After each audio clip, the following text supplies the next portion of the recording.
मी 2 दिवसापूर्वी असंच तिथे वरती काम होतं म्हणून आलेले. इथनं भयंकर वास येत होता बाहेरून जाताना, म्हणून मी जस्ट डोकावून बघितलं तर जे काही चित्र दिसलं त्या दिवशी तर अजून भयंकर होतं. त्या दिवशी त्यांना थोडंसं बडबडल्यामुळे त्यांनी आत्ता हे इथलं साफ केले. अंडी पडलेली, गॅस घाण होता वगैरे सर्वच. आणि आज 2 दिवस मी विचार करून, कारण हेच केक आपण शॉपमध्ये केक ऑफ द डे म्हणून चिपळूण हे शॉप आपल्या कावेरीत नवीन ओपन झाले.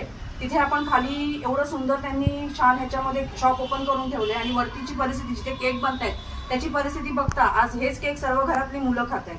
हे काही मला पटलं नाही. आज 2 दिवसांनी मी इथे सर्वांना घेऊन आले आणि हे चित्र इथलं समोर आहे. तिथे बेस पडलेत, बेस खाली पडलेत, ते उंदरांनी खाल्लेले आहेत.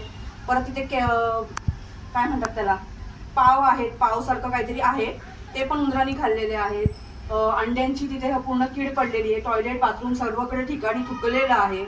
आणि हे सर्व त्यांना दाखवत असताना त्यांच्या कामगारांनी पत्रकाराचा हात धरून त्यांना त्यांचा मोबाईल खेचण्याचा प्रयत्न केला. हीच जर दुजोरी चालू असेल, हे भैया लोक इथे आलेत, भैया आहे तो कामगार दोन्ही पण, आणि आज हीच जरी दुजोरी तो करत असेल तर हे बंद करावं की नाही आता पब्लिक मी सांगावं.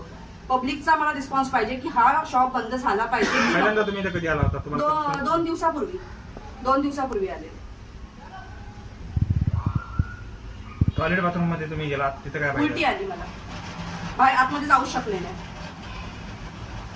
काय ज्यावेळेला तुम्ही इथं आलात त्यावेळेला प्रथमदर्शनी काम करते काय करत होता?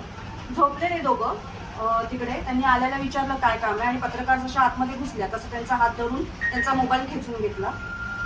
हे त्यांनी नक्कीच चांगलं. आता हे गोडाऊन बंद स्थितीत आहे, चालू स्थितीत आहे, कसं आहे? चालू स्थितीत आहे. आणि इथेच बनलेले केक आता हे बेस नुकतेच त्यांनी बनवून ठेवलेले आहेत आणि हेच बेस त्यांनी खाली जाऊन विकतायत केक बनवून. त्यांना विक्री बंद करा सांगून पण त्यांची पुढची दुजोरी चालली आहे की हे येत आहेत आणि ते येत आहेत.